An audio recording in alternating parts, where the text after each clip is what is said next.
এই foundation আজহারুর Rahman foundation এবং নাজির ইনাম ফাউন্ডেশনকে আন্তরিকভাবে ধন্যবাদ এবং কৃতজ্ঞতা জানাই যে আপনারা যে উদ্যোগটি নিয়েছেন এই মহতী উদ্যোগকে আমরা সামনের দিকে এই উদ্যোগকে দেখে আরো অনেকে উৎসাহিত হবে যে আমরা সামাজিকভাবে আমাদের নাগরিক যে দায়িত্ব রয়েছে সেই দায়িত্ববোধ থেকে আমরা এই ধরনের ফ্রি মেডিকেল ক্যাম্প সহ আরো বিভিন্ন ধরনের সামাজিক কার্যক্রম আমরা বিভিন্ন সংগঠনের মাধ্যমে করতে পারি।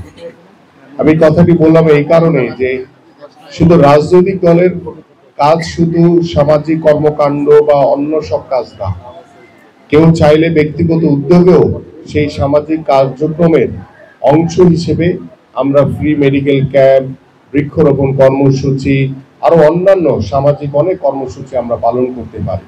এই জন্য আমি আন্তরিকভাবে আবারও আতাউর রহমান ফাউন্ডেশন এবং নাজির ইনাম ফাউন্ডেশনকে আন্তরিকভাবে ধন্যবাদ এবং কৃতজ্ঞতা জানাচ্ছি। এবং আমি বলতে চাই যে 5 তারিখের পরবর্তীত 24-এর যে গণঅভ্যুত্থান আমরা দেখেছি, গত 17 বছর ওই স্বৈরাচার শেখ হাসিনার বিরুদ্ধে বাংলাদেশ জাতীয়তাবাদী দল বিএনপি এদেশের সাধারণ মানুষকে ঐক্যবদ্ধ করে ওই স্বৈরাচারের বিরুদ্ধে যেভাবে আন্দোলন সংগ্রাম করেছি এবং 24-এর গণঅভ্যুত্থানের মাধ্যমে বাংলাদেশ স্বৈরাচার মুক্ত হয়েছে।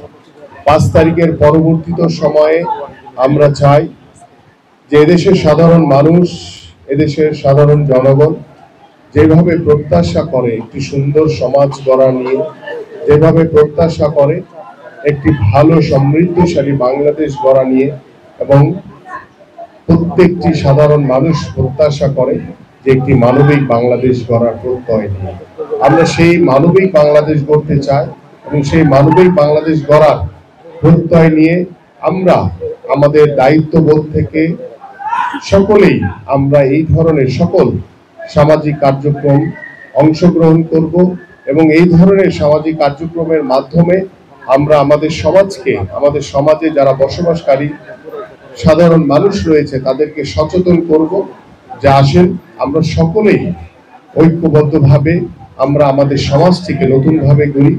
আমাদের ভিতরে কোনো দ্বিধা বিভক্তি থাকবে না, কোনো বিশৃঙ্খলা, কোনো অন্যায়কারীকে আমরা প্রশ্রয় দিব না।